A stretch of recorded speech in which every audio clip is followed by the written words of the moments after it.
Yun guys, dito tayo pa lang sa bahay, mamaya-maya, mga alas 10, sisimba tayo boy. So guys, ito yung mga damit natin, susutin natin sa simbahan. Yun, at mamaya-maya, sundin na natin si nanay ng mga 9:30 man lang oy. Tapos guys, ito yung lababo namin yan guys. Woohoo! Yan guys, tapos kanin, walang ulam men. Yan. Guys, tapos yung TV namin guys.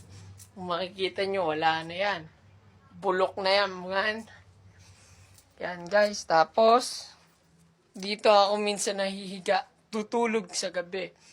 At minsan naman, dito ako tutulog guys.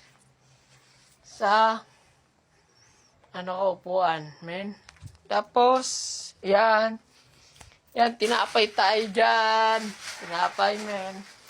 Tignan natin kung may laman talaga, guys. Okay? Yan. Bubuksan natin, guys. Uy, swerte. Meron, guys. Meron.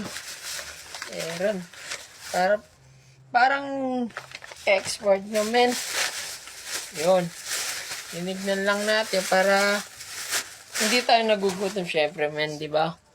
O nga pala, tapos ito yung rep namin na walang kalaman-laman, men. Tignan nyo naman, no?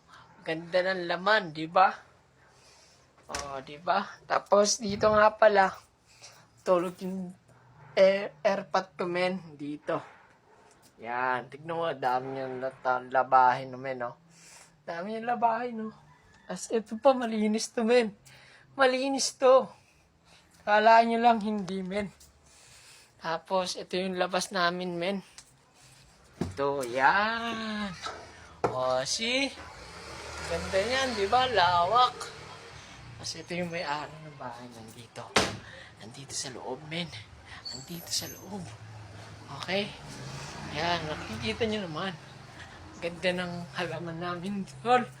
Ayan, o. Ooh, swerte ko talaga, men. Dito ako napunta, men. Kasi ito po, halaman, plantita, men. Plantita nanay ko. Yan, plantita. Tapos yan, yung airpot ko at yung bayaw ko, gumagawa doon sa kabila. Ako rin na iyon kasi, nagsisimba ako. Kailangan unahan si God. Yan. Yan ang importante doon, di ba, men? Kaya see you next time. Susunod na video ko, i-click nyo lang yung follow nyo lang ako. Follow nyo lang ako, ha? Okay, bye. See you.